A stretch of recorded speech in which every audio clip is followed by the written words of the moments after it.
welcome to the Neo Geo Shooting Special. I'm your host, Kiken, and over the next 75 minutes we'll be going through 16 of the different shoot-em-ups or shmups or shooters, whatever you want to call them, for the Neo Geo. This is a new format that I'm using here for reviews, essentially, so let's go ahead and get this started. Okay, the first game we'll be reviewing is Androgynos, and for no apparent reason at all, it has no title screen. The title spelled Androdunos. And just as a note, I'm going to be playing all these games at the MVS setting. So let's go in, and I'm pointlessly screwing around with options right now, but let the game run through the demo here real quick just so you can get an idea of the controls. Very simple. A is shoot. B switches or cycles through your different weapon formats. Each weapon can be powered up several times. The thing is, though, the charge shot completely drains however many levels you manage to get your weapon up. It can destroy a boss in like 1 or 2 hits, though. Watch the thrilling takeoff sequence here. It was badly edited in the intro.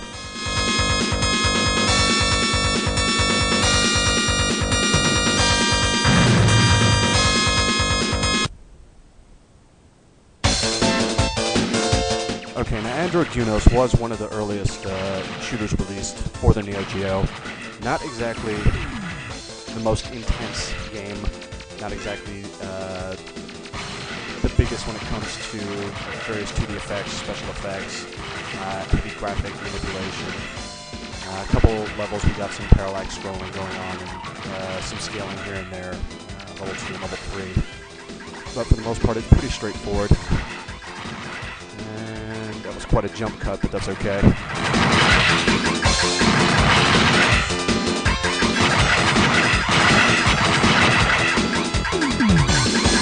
And I primarily prefer to go with this V-shaped gun here. You know, there are quite a few cheap hits from enemies coming from behind you in this game. As you can see, some really nice animation on several of the enemies. Very detailed sprites. However, once again, music's so-so. The biggest issue I have with this game is it takes about 3 levels really to start taking off. And, okay, this is the first stage boss, and you're about to see just how powerful this charge shot is that I spoke about earlier. And that was one of them, and now, that weapon is now completely drained weapon-wise. And the other one, and that's it, the boss is gone. Now, this is part of what I really consider an awkward game balance for this game. If you make it up to a boss and you want to destroy him quickly, you have to have at least one weapon powered up, at least to level 3 or 4. If you get up there with no weapon power-ups, only 1 or 2, you're in for quite a battle. And here you can see, you'll see a little bit of the scaling I was talking about with some of the sprites coming out of the background. This level actually reminds me quite a bit of Whip Rush for the Mega Drive.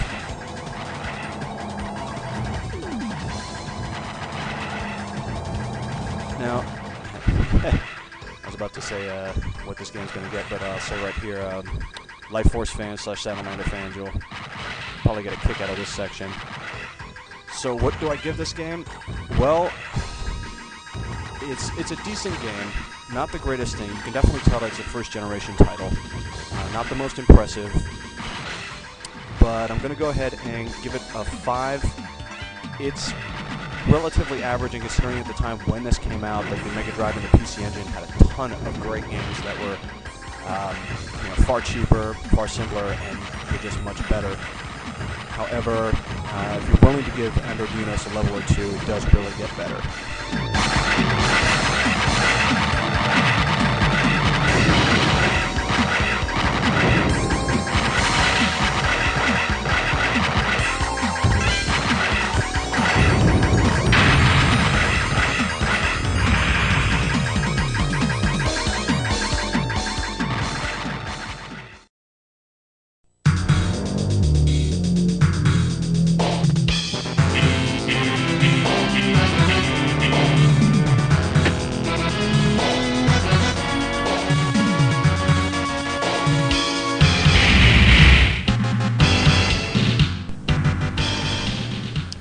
And this is Ghost Pilots, what I would consider the worst game, one of the worst games on the system.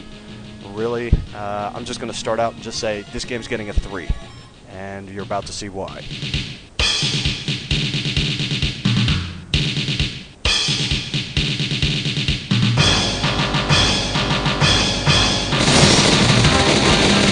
Yeah, listen to that. Good lord. My biggest issue with this game, okay, 1, ginormous hitbox. It's literally larger than the ship.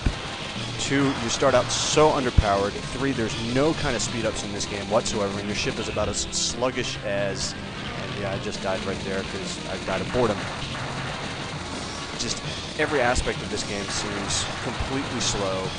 It really has a tendency to feel a lot like an old 8-bit NES game, and I'm not talking about some of the good ones. I'm talking about, you know, some of the really garbage ones. There's also a lot of sliding. I don't know if you've noticed that, but the enemy sprites, particularly the red planes that grant you the power-ups, have a tendency to move with you as you move the screen, which is really disorienting. And again, couple that with the fact that as you move further through the game, their formations become more hectic, and it really becomes quite a pain in the butt, especially if you die, to try to repower up again. And you see some scaling going on in the background here, but really this game almost does nothing to tap the power of the Neo.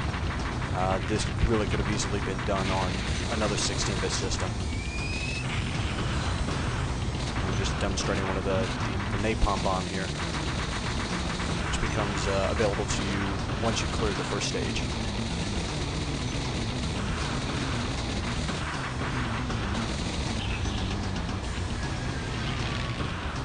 And yet again, I tried to scratch the bullets, which is not the smartest idea in this game, given the size of the hitbox. Levels take several minutes to complete.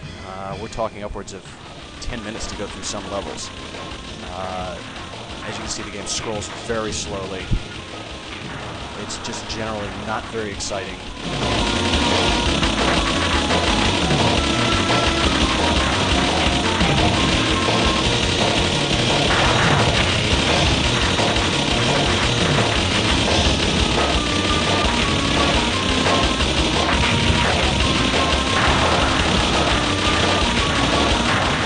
Sadly, this is where the game actually starts to pick up, again, around, technically this is stage 2. Each level consists of 2 sections. And again, I'm getting shot by stuff I can't even see. Again, unless you're a glutton for punishment, I really cannot recommend Ghost Pilots at all. Even with the fact that it's incredibly cheap, and no matter what format you pick it up, MVS, AES, or CD. I would only really recommend it if you're absolutely pressed to have every shooter on the system. Otherwise, trust me, there's far better.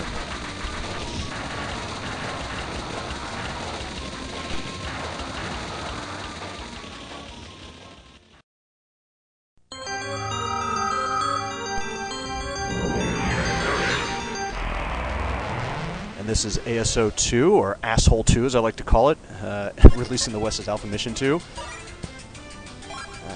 Okay, we got 2 different weapon formats, and I'm just going to go with the standard manual format here. Now, this specifically is the Neo CD version that you're seeing here, which has a slightly remixed audio from the original cart version, but otherwise very admirable music on the cart. As you can see, there's almost this Twinbee-esque power-up system, shooting these the little blue icons. Releases a power-up, which then you have to shoot to get it to cycle through the different forms, and you have to wait for it to drop back. Somewhat like Sanic, or I should say Xevious actually, you can bomb ground targets and attack them individually. They can't be shot by your primary weapon. And the B button actually activates your secondary weapon, which initially, as it starts out, is a charged laser shot, but you can choose different weapons as the game progresses. Now, I really do not like this game at all. It has a tendency to scroll really slowly, as you can see. At first, I would say, oh yeah, it feels just like a compile shmup, but it really is not. It feels really awkward, actually.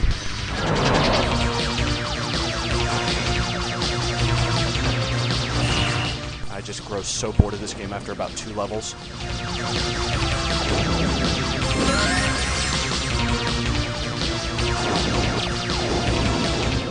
Now, graphically, the game actually is quite good. Everything is fairly detailed, as you can see. It just had some scaling there on that enemy. There is a fair amount of parallax scrolling. The levels are pretty varied, even though they really start to fall into a lot of the stereotypes of the genre. But I really can't fault the game for that. Okay, here you can see the charge weapon. I'm just pointlessly holding it because I totally forgot that there's really no attack enemies here, and that everything that you're shooting at is a ground target, essentially. This is stage 2. You end up as the first half of the stage, you're destroying the top of the ship, and then you fly down inside and attack the interior. My biggest problem with this game is that the power-ups are so unbalanced. You really have to not get hit at all. Should you take a shot, the first time you take a shot is not too bad. Your weapon does not drop that drastically. Second time you take a hit, though, and they do give you a fair amount of 1-ups, but after that second death, your weapon level is so small, and they don't give you additional power-ups until you get to the next stage, and even then it's only a handful right at the beginning. I think the game really could have been better balanced had they given you a slower, steady stream of power-ups throughout the entire stage, and give them to you at a boss should you die. Some of the bosses actually, you can't hit them with your primary gun, it has to be your missiles. And after you get, or I should say your bombs, and after you die, your bombs revert back to this single slow hit. So boss battles, should you die more than once, become ridiculously long.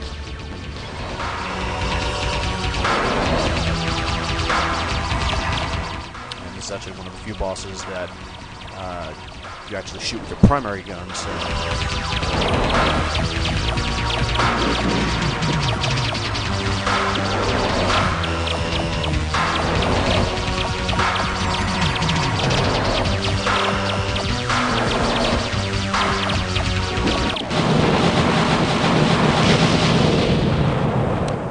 So in the end, I'm going to go ahead and give ASO2, some loading there, ASO2 a 6.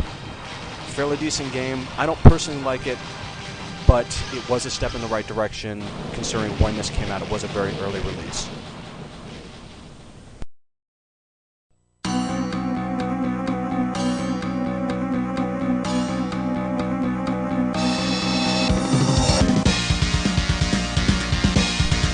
Ninja Commando!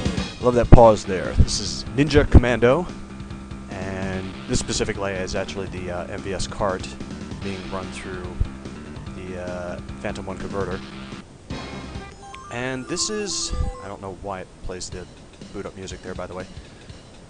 Yes, we're going to need to attack dinosaurs, tanks, and ninja, because those things go together and eventually they'll all merge into one.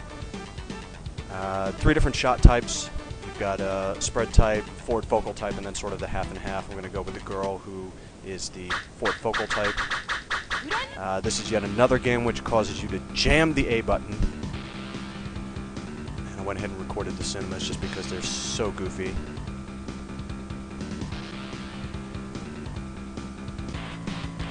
Anyway, okay, as you can see, it's not auto-scrolling, much like Kaitei Daisenso, aka In the Hunt. You scroll the screen manually. You've got a little bit of left and right movement. Now, yeah, I do consider this game more of a shooter than, say, a lot of the Commando-esque style games, simply because you can only fire in one direction. This very traditional bomb format.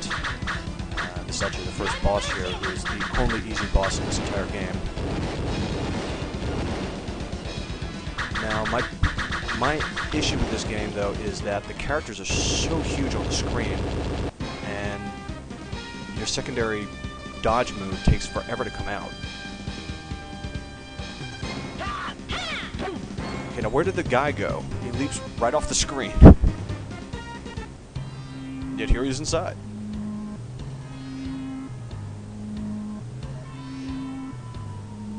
Max headroom. I'll kill you, motherfucker!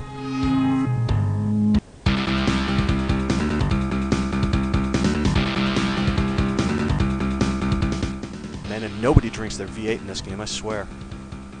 Is it just me, or does Joe Tiger there on the left look like a combination of Guile and the Forgotten Warrior from Forgotten Worlds? Now that like burst plume of flame coming out of the character, as you can perform this proximity attack, most of it ends up being joystick motion plus buttons. And here I've switched to the last character who's like the 50-50 shot. Now, as you get further through the game, again, like, I mean, these are just sub-bosses here, but they start to take forever to kill. And again, the faster you tap the button, the stronger your shot power is. And you can actually see the line of text above my health meter, which is going as the character, as you power it up, the faster you tap the button, the stronger it is. And here I'll switch to Joe Tiger, just so you can see that, again, just the spread shot type.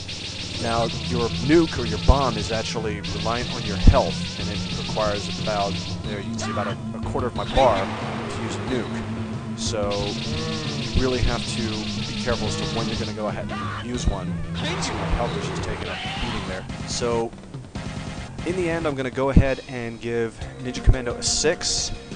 It's very straightforward. However, it does have a tendency to be rather difficult, especially after about stage 2. Simply due to the size of your character sprite, the size of your hitbox, and the very fact that you've got to deal with simple but fast bullet patterns.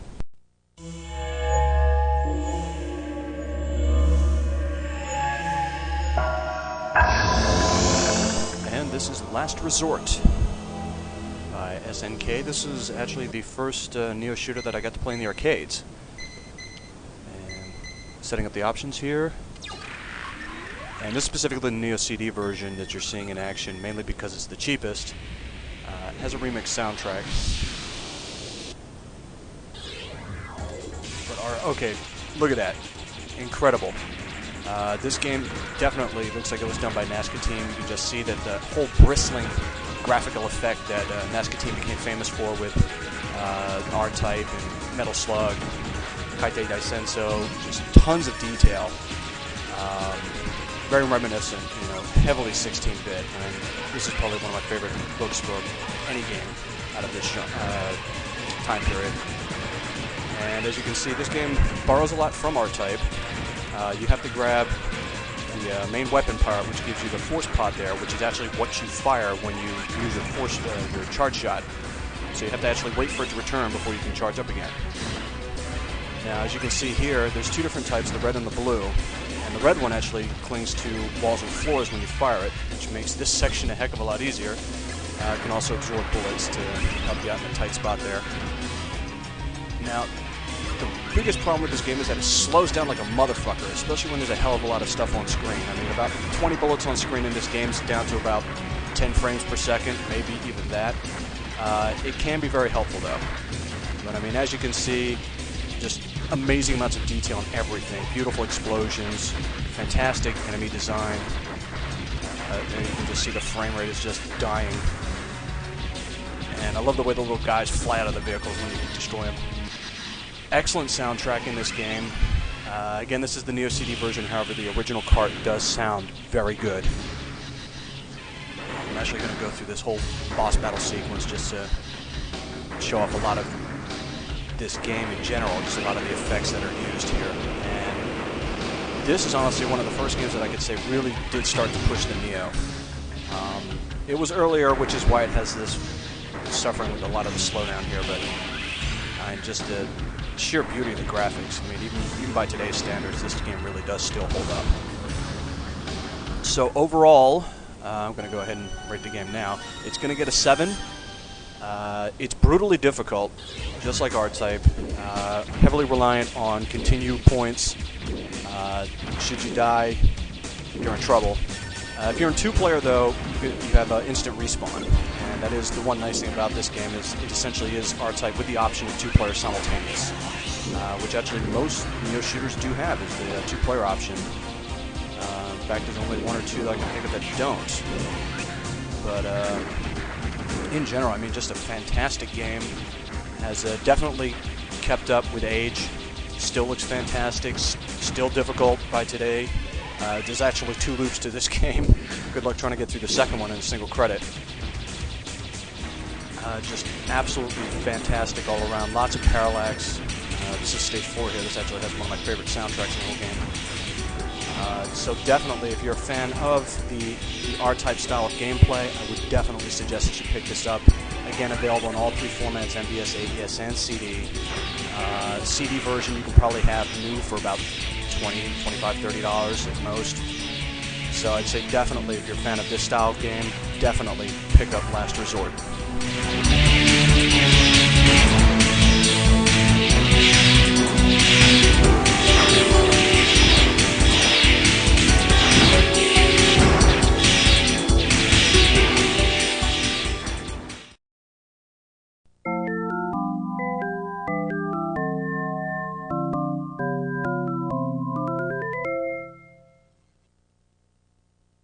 This is Viewpoint. As you can no doubt read the title, I could watch that little model of the Bupo all day.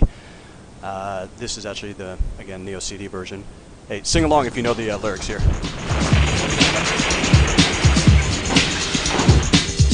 2, 3, 4, hit! Okay. Viewpoint is essentially R-Type tilted at about 45 degrees along all axes. The game is incredibly hard. However, it is phenomenally beautiful. Just this all incredible pseudo 3D rendered sprite look, or excuse me, rendered polygon look. Although everything is pre-rendered in 2D animation, but just stupendous animation on everything in this game. Fantastic soundtrack too. Definitely one of the best soundtracks ever to come out of the Neo, and this is not in fact remixed at all. You are listening to what is essentially just a digitally recorded version of the original cartridge sound. Very ingenious play mechanics throughout. At this point you gotta shoot these little wall barriers to get the doors to open. As you can see, you've got like your 2 little side pods there, much like R-Type, main charge shot, and that's really it. You can pick up a shield and you've got 3 different bombs that you can carry at any one given time. But that's really about it, weapons-wise. And for those of you wondering why it cut so fast, it's because I died there by running into that fish. Anyway, the biggest problem with this game is its viewpoint. And I don't just mean that as a title, I mean literally the angle makes it hard to discern exactly where the bullets are in relation to your ship, which is a cause of great frustration with this title. However, the game is just so stunning to look at, I really can't fault it for that. It just adds to its legendary difficulty.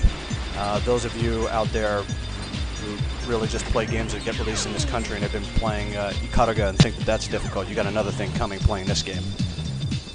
I don't even really know what else to say. Viewpoint still gets, this game gets a solid 9 from me. Just utterly fantastic, brutally difficult, graphically astounding, and it's not even really doing anything special. No heavy 2D effects. It just throws around just a lot of beautifully detailed graphics. Kids die. And the parents just sit there like, oh well.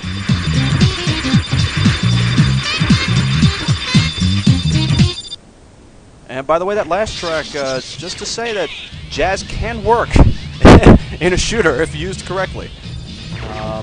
By the way, I have never gotten past this boss. He just totally anally rapes me every single time I fight him.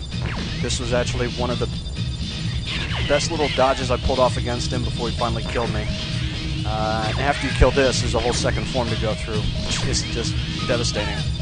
But definitely, if you like your shmups, super difficult, beautiful, and easy to get a hold of, pick up Viewpoint.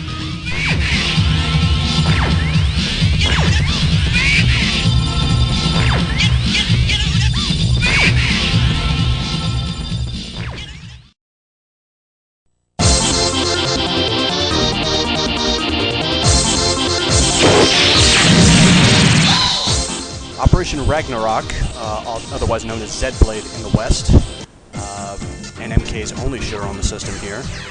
As you can see, you got a choice of 3 different pilots, which change the number of bombs and the speed of your craft, 3 main weapons, 3 missile types, and 3 rear shots. So a lot of difference there. And as you can hear right off the bat, yeah, this is definitely a soundtrack by Manobu Mimiki. Just this hard rock / techno soundtrack here. Now we got some parallax going on in the background, and in general, we've got actually a heck of a lot of animation on some of these sprites here. Like a lot of these morphing helicopters and things.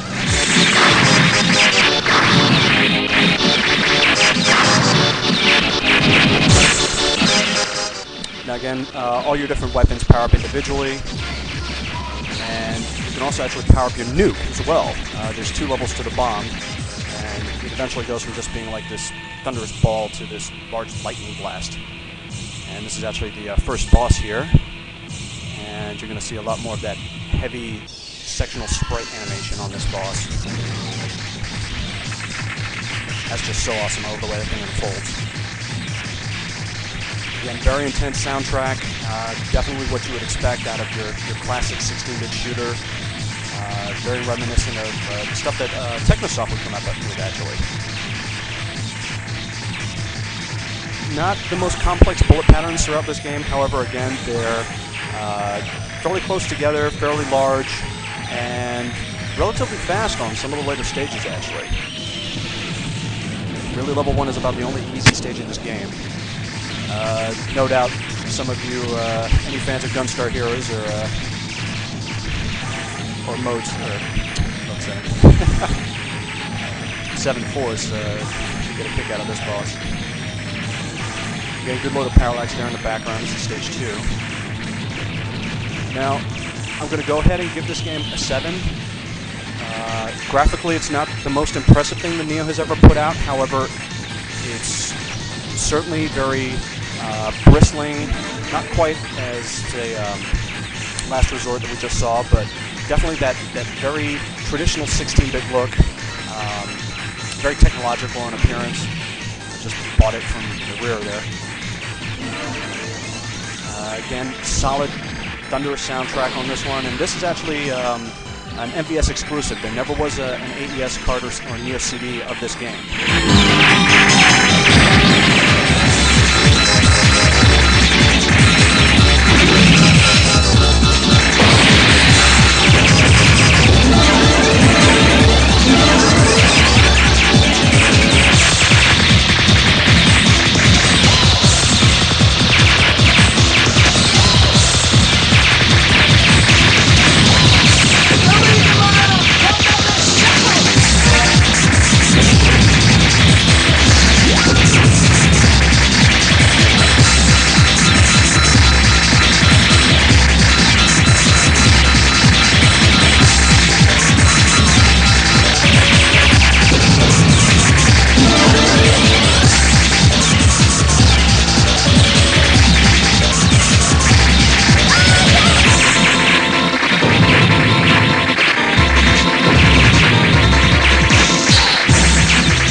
Saros and Yume Kobo, actually. And yeah, we're going to get right in here, and you can see there's 2 different helicopters. There's the forward shot type and then the spread type. We got a kind of a wonky FMV mini intro there as your helicopter flies into the first stage. Now, Prehistoric Isle 2 is sort of based off of Chocolate, actually. That in a lot of the stages, you're actually trying to rescue hostages. or the screen will stop for a second. You have to stop the hostages from getting eaten by the dinosaurs. You can see one of them. There, got him. And he'll hang on to my ship until the end of the stage. You either drop him off in a rescue copter, or you can try to keep him at the end of the stage through the boss battle to go ahead and get a bigger bonus. And here's the whole defend people sequence. Something stupid happens, like something crashes a train. And of course the helicopter's there right on time. Which wish all rescue vehicles will just quickly. And at this point you've got to defend everything. And you can see every 5 guys that runs into the copter, you get a power-up or a bonus icon here. Like if you get hit like that, then you lose 1 guy. Again, you don't have lives, you have health points. So it's sort of like having a shield. This is the first boss here. Now there's 2 different shots, I should actually say. For each ship, you can either tap the button rapidly, which is your main shot, or you can hold down the button, which is this sort of directional shot. For the blue copter here, as you press up or down, the cannon swings to either high or low. And with the red copter, it focuses forward and pulls back. And as you can see, traditional with Yume Kobo, lots of pre-rendered, heavily animated sprites. They really do a good job with the backgrounds here. And the dinosaurs themselves look awesome. They're really weird colors. My only problem is you can definitely tell, that was the bomb there by the way, you can definitely tell what parts of the game were handled by Saurus. They have this tendency to use quite literally shit brown as their primary palette color. And their games have a tendency to look really muddy as a result of that. There goes the one boss. Now, the music in this game is decent. It's very campy, very Godzilla-esque.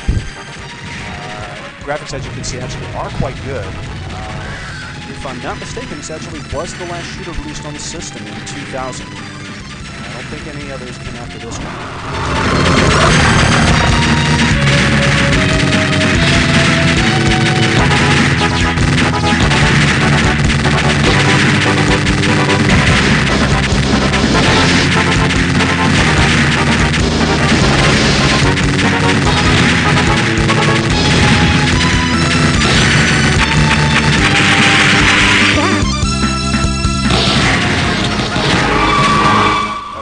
Probably one of the nicest looking levels in the entire game. This is stage 3, which has this beautiful pre-rendered FMV background, much like Blazing Stars, several stages 2 and 6, which you'll see later in this video. And you can actually see the bonus multiplier working here. After you collect several power-ups, once you hit max level, every power-up of the same color that you collect after that puts you into bonus time. Now, as you can see here, kind of the graphics, especially around level 4, start to get a bit muddy. And again, this is, you can tell that Saurus worked on this game. Suffering a little bit of slowdown, but in general, there's a fair amount going on, and everything looks really nice. So in the end, I'm going to give this game an 8. It is an MVS-only title. They never did make an AVS or CD port of it. However, very nice game. This has a tendency to be kind of loud, though. I've noticed with some of Saurus' other titles, actually.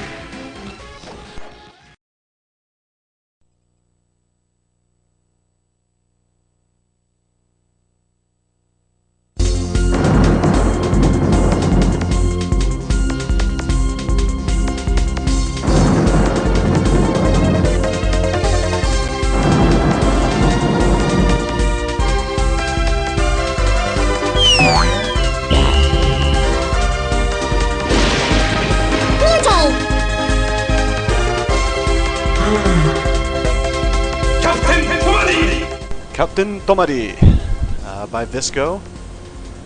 This game actually, for some odd reason, has a lot of glitches when I try to run it through the Phantom 1.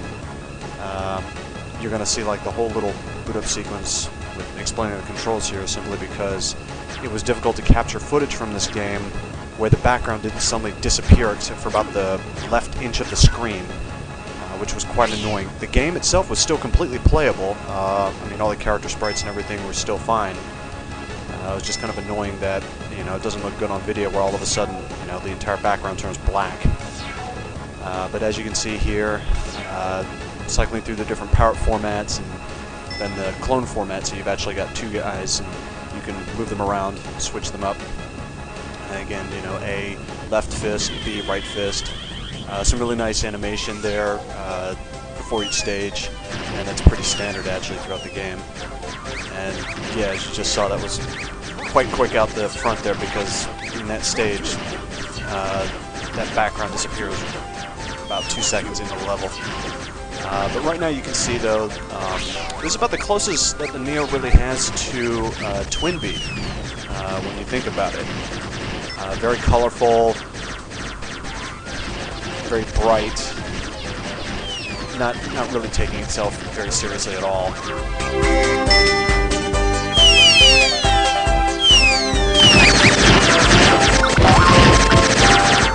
And interestingly enough, you have this whole effect where you'll progress through the stage a little bit, then the screen will stop scrolling, you get to fight a whole series of enemies, and then the screen will start scrolling again. There it goes. Now this game starts out, actually, even level 1 is really difficult.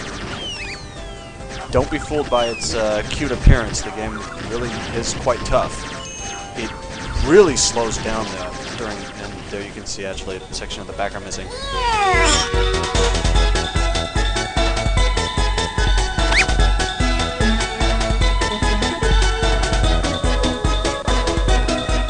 And as you can hear, the soundtrack's actually pretty good. Graphically, the game is, again, you know, very nice. Action-wise, it's definitely very intense. It has a tendency to really tax the Neo, though, just simply for on-screen data. The game really does slow down during boss battles quite a bit. So, in the end, I'm going to go ahead and give Captain Tomari a 7. Definitely a very solid game. Kind of strange, though, with this whole... You're not actually firing, but shooting his fists here, which means that your attack distance is limited. And as you can see, the really bad slowdown right there. However, though, really interesting game, and definitely using some really off the beaten path play mechanics, especially with that whole doubling up format.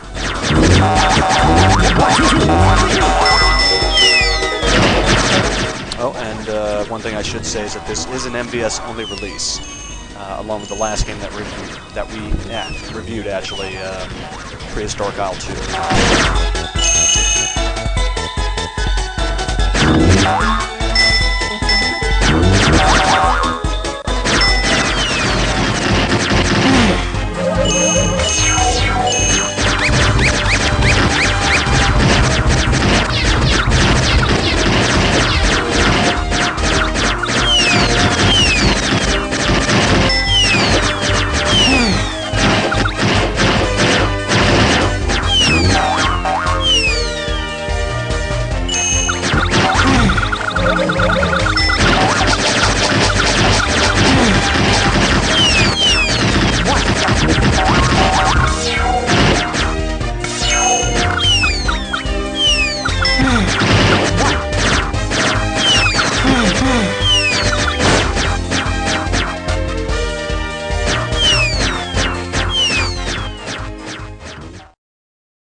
Twinkle Star Sprites.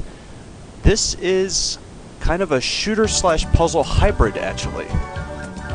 This game ends up being a versus two-player game instead of two-player cooperative.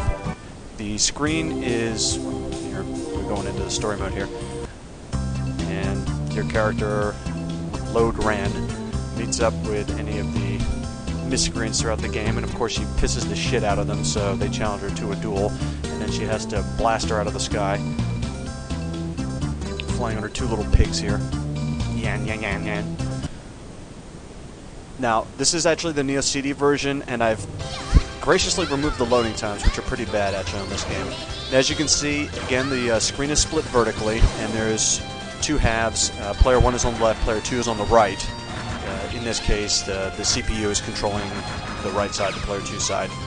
As you kill the enemies in the sequential chains there, as they attack in these different patterns, the explosions cause additional enemies to get caught, and for every so many enemies that get caught in an explosion, it sends sort of what they call golems over to the opposing side to try to rain down on the opponent. Now, this being sort of a puzzle game, the scoring system ends up being a bit off, mainly because there's no predictable way for you to go in and see exactly how long you're going to spend in a stage. You could clear a stage in as little as 15 seconds if you really know what you're doing, or it could take as many as like 5 to 10 minutes if you're up against like one of the final two bosses. And as you can see, great soundtrack to this game, really bright, colorful graphics, just like Captain Tomati that we just saw. Incredible playability. It holds it really well in single-player mode, although this game really is designed, much like most fighting games, as a two-player title. And as you can see right there, I just initiated a boss attack, and there's several ways to do that actually. The way that I initiated it there was by starting a large chain and literally just moving around a lot. The other way to do it is as you destroy things, this meter at the bottom of the screen builds up, and at level 1 you just do a charge shot, level 2 you do a sub-weapon attack, and at level 3 it sends a boss over. Mevius here is actually kind of a trip because he'll congratulate you if you can get up to him either without continuing at all or only using a single credit. He will actually, his first line there, he says he's quite amazed that either you were able to get to him without continuing or you only had to use one credit to get to him. That was pretty good. He's actually, this is where the game really starts to pick up in difficulty. And plus the formations that the standard little enemies that come on the screen actually really speed up.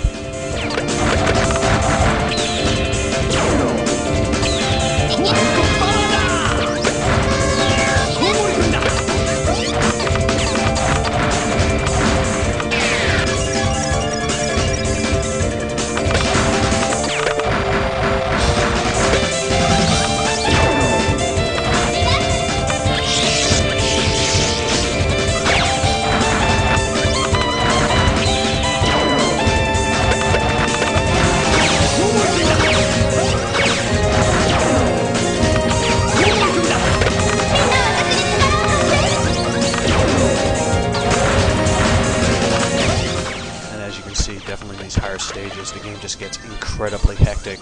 There's just a lot going on with you attacking your opponent countering, sending stuff back to you, the potential for bosses. Although two bosses cannot be on the screen simultaneously. If you initiate a boss and then your opponent initiates a boss, it'll counter. And he'll send a boss over to you and won't receive yours. Theoretically, you could get at least 3 counters if you've got 2 charge meters and both of you start some really high combos at once.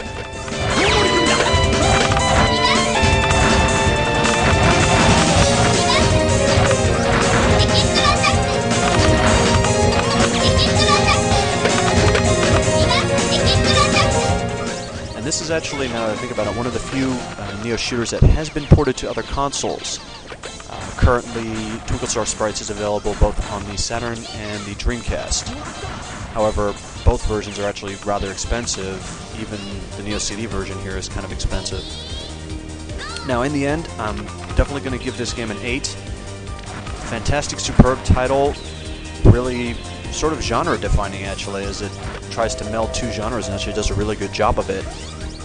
The only negative side is that it's really intended for 2 players. However, again, as you can see here, the single-player game does really heat up in the last 2 to 3 stages, and you you can actually see this is the final boss, Memory, and her dodging algorithms are absolutely ridiculous. This is actually just the MVS setting, so this is just level 4. However, you can crank this game all the way up to level 8, and let me tell you, it's almost impossible to hit her.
Sonic Wings 2.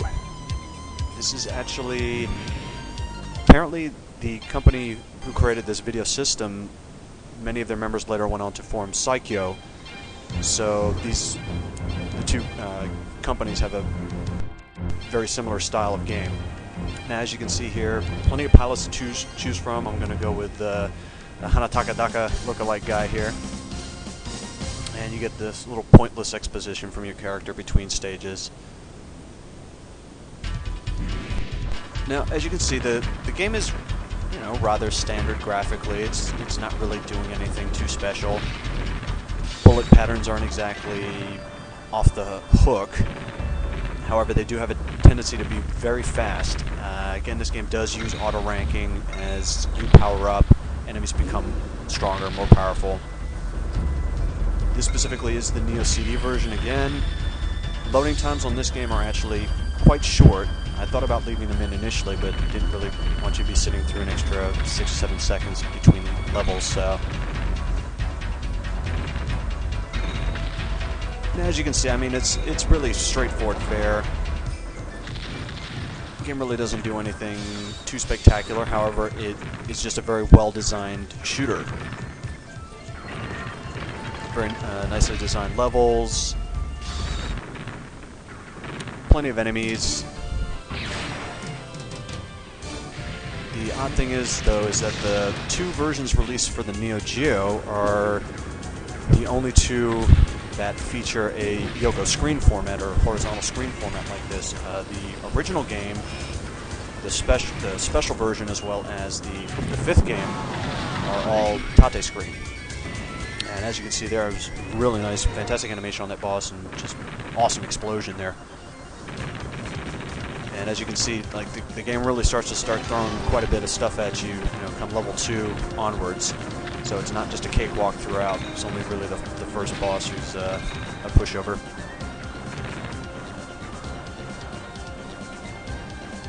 And definitely Psycho fans will definitely notice that the bomb and power-up icons are pretty much identical to those games.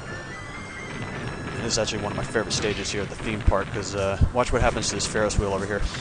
BAM! Take out all those kids. It's awesome. Fantastic.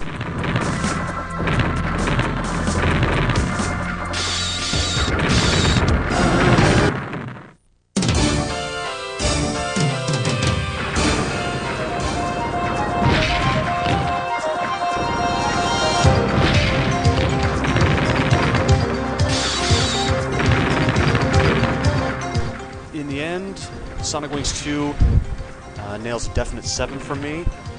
Again, not the most spectacular looking game. Sounds decent. Both the cart and the portion of the OCD sounds fairly good actually, but even the cart's really good. I can really suggest it if you are a fan of Psycho. It's very similar in its style, very similar in execution. Definitely very similar graphic styles as well. And the plane selections and that definitely set it apart. And of course, it's got that rather tongue-in-cheek humor between stages. Of course, you can't have an Australia level without the ubiquitous opera house there.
Sonic Wings 3, and I suppose I should have said last time that Sonic Wings is actually called Aero Fighters in the West.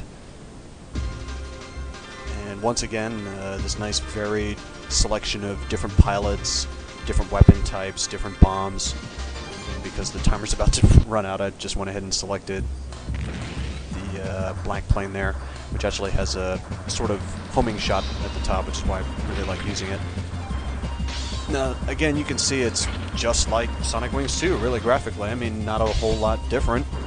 It's very straightforward graphic style here that they used.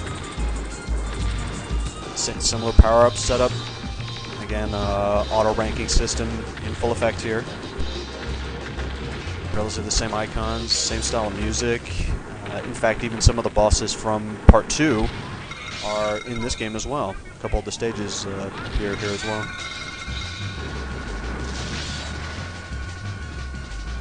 Now watch this safe spot here on this first boss. This is kind of ridiculous. I think they could have put a gun on the back here. Watch this. And he can't hit anything. Now of course the second form would hit you if you stayed up there, but not the most intelligent design. As you can see again, these short, quick bullet patterns. Definitely not bullet hell. Again, the pointless exposition from our heroes here.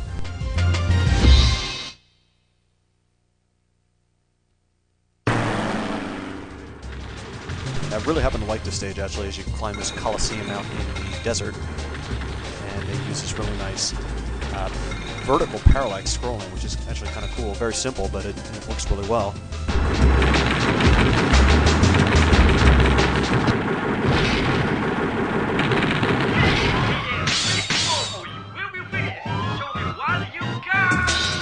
Show me what you got! I love that part. Almost try to sing along with that practically every time I play.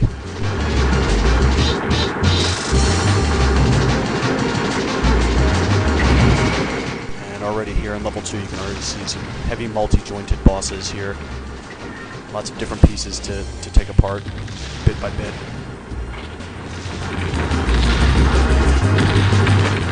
And in the end, Sonic Wings 3, just like its prequel, gets a 7 for me. Very straightforward, good music, very workable graphics, and definitely very solid play control.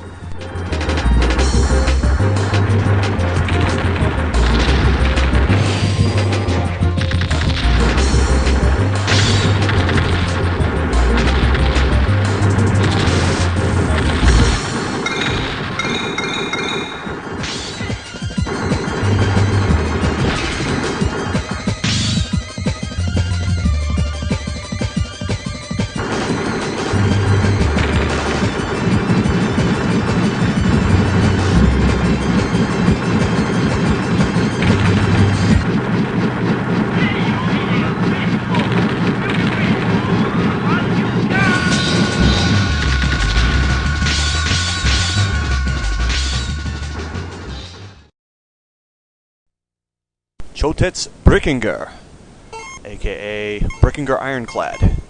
This is actually a Neo CD exclusive. There was never an MVS or AES release of this game, and for that reason it sells for ludicrous amounts of money and is piss hard to get a hold of. As you can see, we got 3 different ship types to choose from, different attributes: speed, power, strength. And as you can see, we've got this Darius-esque stage select system with branching stages.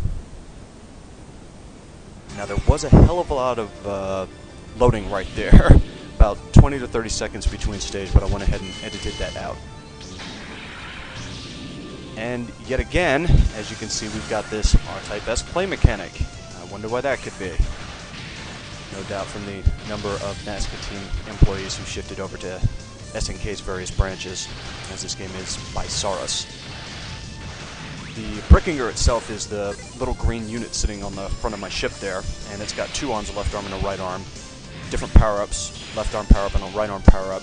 Left arm power-up is for your main gun, right arm power-up is for the charge shot, so you can't actually perform a charge shot unless you've grabbed an R weapon. And there's 3 variations of each one, different strengths and different distances for the charge shot.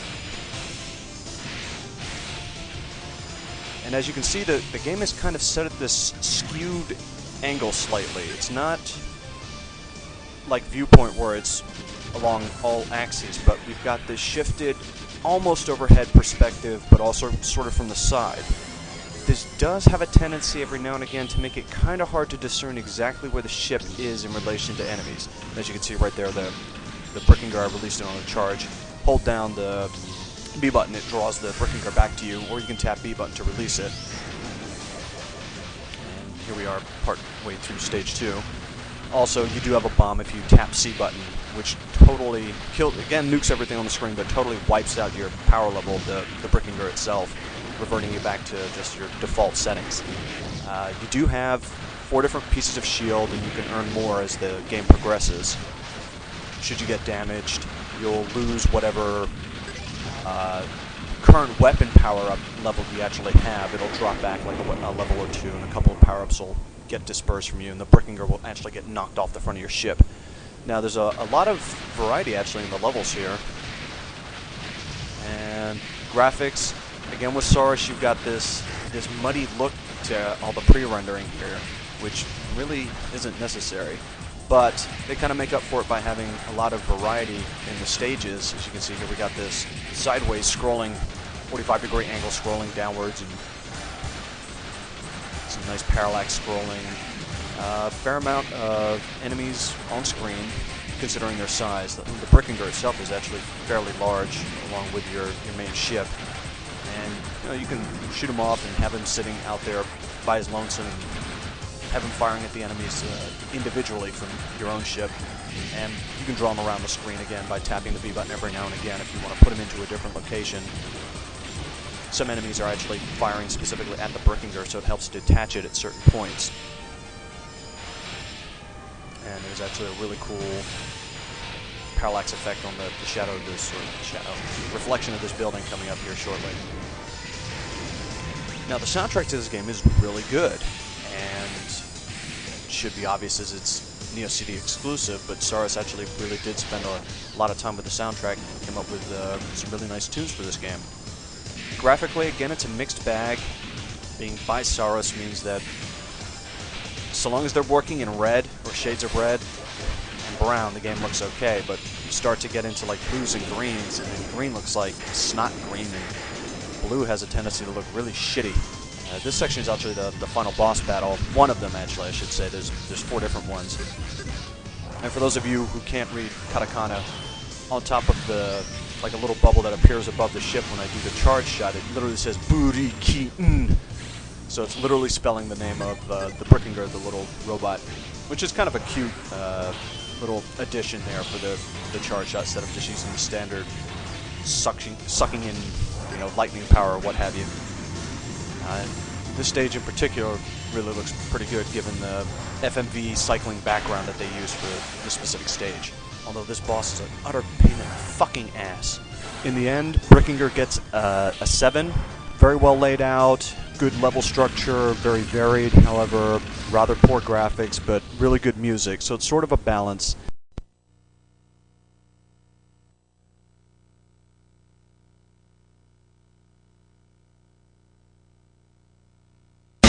Strikers 1945 Plus.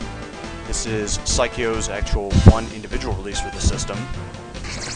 And no doubt some of you who have played Strikers 1945 or 2 are going to recognize certain elements of this game, and that's mainly because this is actually sort of a remix of Strikers 1945 Part 2. Many of the stages reappear from that game, many of the planes reappear from that game actually as well. The power-up system, however, is sort of a mix of Strikers 1945 Part 2 and Zero Gunner 2 actually, in that, as you can see the charge meter on the left there, as you shoot stuff builds up, but instead of storing, you know, having this multi-layer system, every time that power bar hits the top, you store one solid charge shot. And the different ships have different numbers of charge shots that they can each store.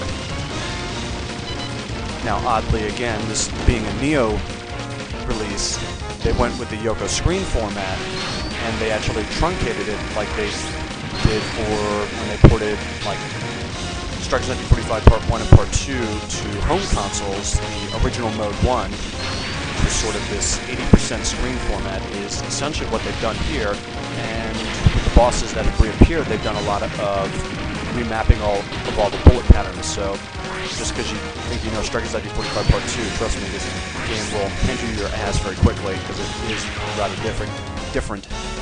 And why do you need explosions that detailed? That's like 120 fucking frames per second.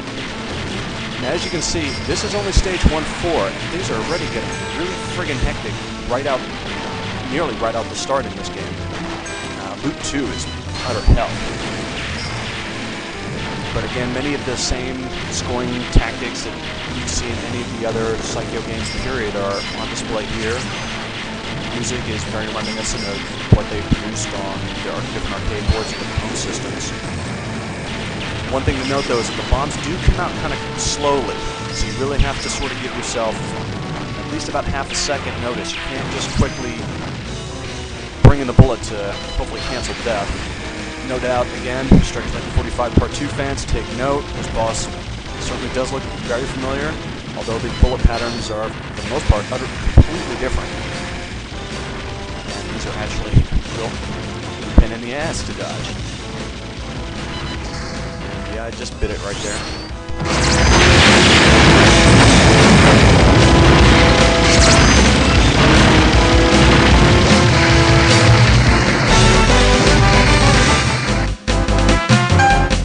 Okay, and as you can see, we're going to slowly cycle through the different plane types here.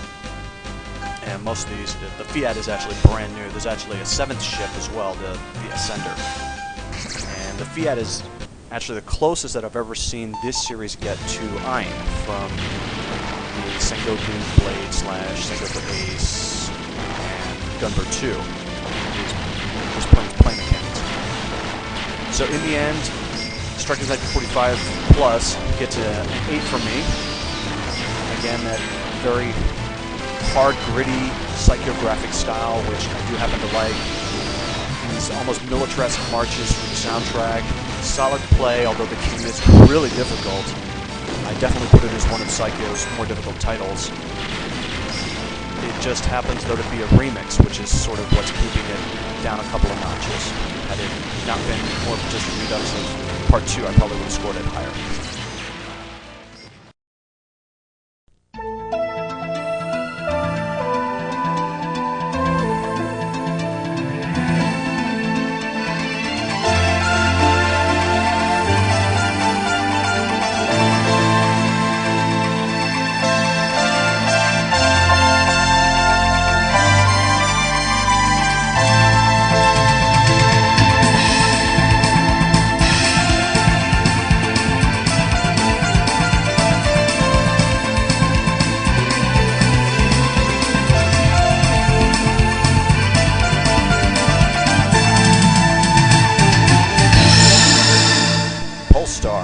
This is actually the Neo CD version that you'll be seeing in action here. However, the Neo CD and the cart are pretty damn close, and actually the music that you'll be hearing is just digital versions of the cart music. And as you can see, sort of Thunder Force style, you can choose your first stage where you want to start. Now this cinematic is actually in the cart versions, but all the additional ones that appear before each level are not, although these require additional loading for the Neo CD, so you can turn them off. Now, right off, even though just about every game we've seen on this review has been R-Type-esque, Polestar is really unabashed in the fact that this pretty much is sort of a R-Type Shin Hyper complete 2.0 for matching service. It really is sort of a high-end 16-bit remake. It features a lot of the same things, no doubt. You've seen that a lot of this, certainly this first level here, bears more than a passing resemblance. However, the game has a fantastic soundtrack. I mean, absolutely stunning graphics. Some of the best on the Neo, actually. Tons of animation, good parallax. As you can see, like that snake is just totally writhing and wriggling and everything. I mean, there's so much movement and life in the backgrounds in this game. It's utterly fantastic. Several of the power-ups and up are directly from R-Type. As you can see, that laser straight out of R-Type. This game does actually introduce some additional play elements, in that there's 5 weapons instead of 3, so it's sort of more like R-Type 2 in that respect. However, there is also a charge weapon, a C icon, which you'll see me get here in a second. There it is. And what that does is actually speeds up the rate at which my charge weapon, the charge shot, can hit max. After you grab several of those, your charge shot charges up so quickly that you can take down bosses in a matter of seconds, which can be very important considering how difficult some of them can be if you let them get into their additional attacks. And here we are on level 2, and this is actually the shield weapon, which totally surrounds the entire ship. And again, fantastic audio in this game. This is just digitally recorded cart music, so if you get the cart, you're going to hear the same stuff. And no doubt, those of you who played the cart, you're about to hear an audio glitch here. The stage music is still playing, and yet the boss has appeared. It should have switched to the boss music here, although this game does suffer from a slight glitch if I leave the visuals on. Just on this stage, for some reason, this boss will just keep playing the stage music. Although that's fine by me, because the stage music to the stage is really damn nice. And I mean, as you can see, just huge enemy sprites, beautiful animation, everything, very colorful palette. I mean, brilliant use of the Neo's color. Salamanders / Life Force fans, check out some of these flame prominences here. These things are utterly beautiful. Look at that. Just sheer beauty. Although they're strictly aesthetic, they can't actually damage you. Now, just like R-Type Stage 3 in Polestar is essentially the entire level is a boss, and you have to take it apart piece by piece. As you can see, the I.O. units there above and below my ship. unlike R-Type where they're fixed in one direction, they can actually have the direction changed with a quick tap of the B button, and you can lock them in position. And they'll permanently fire them in whatever position you got them into until you tap B again. Now, one thing you got to be careful is not to tap A plus B simultaneously, as that will eject your shield. And in this game, that will cause the shield to detonate. It's sort of this game's version of a bomb. So you really got to be careful with that. Now, Polestar for me gets a solid 9. This game is just sheer class from start to finish. And I left in, this is actually the cinematic for stage 4. Now watch this little maneuver here. Good God! I'm surprised she didn't throw up all over the goddamn windshield. Alright, here's an example of the rear shot using the IO units there. As you can see, just an absolutely stunning game. Memorization heavy. If you're an R-Type fan, I mean a pure R-Type fan, definitely check this game out. And if you want to see one of the best examples of shooting on the Neo, check this game out.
Blazing Star. The game just has an awesome fucking intro, doesn't it?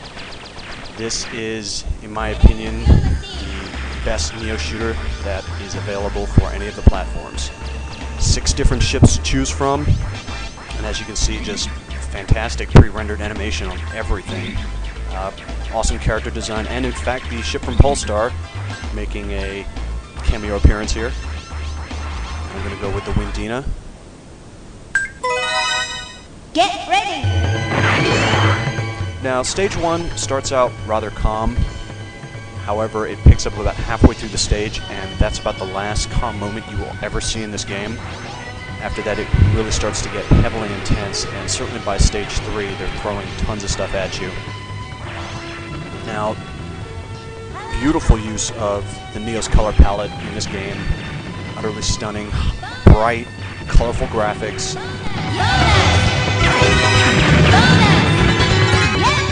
Very detailed backgrounds, and the glow that they put on the bullets helps them really stand out. So you really shouldn't be getting hit by anything because of Battle Gallagher syndrome, where the bullet just, totally blends in with everything else in the game.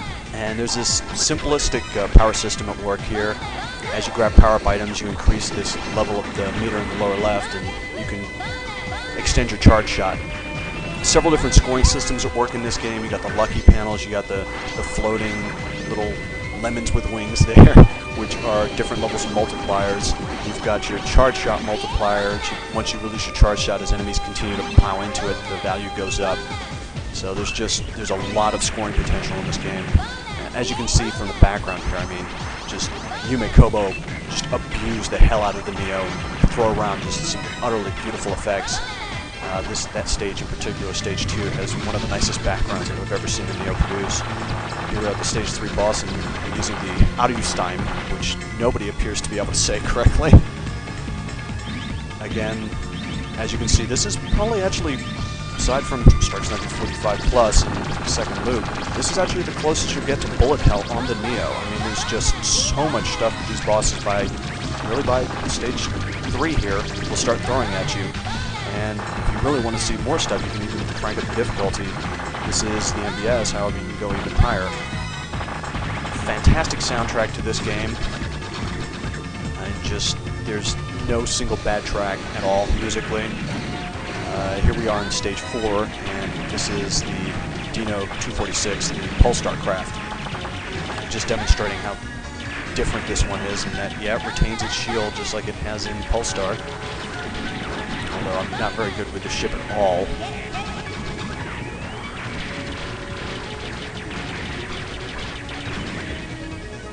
And as you can see, lots of different enemy patterns and formations, enemies materializing out of nowhere.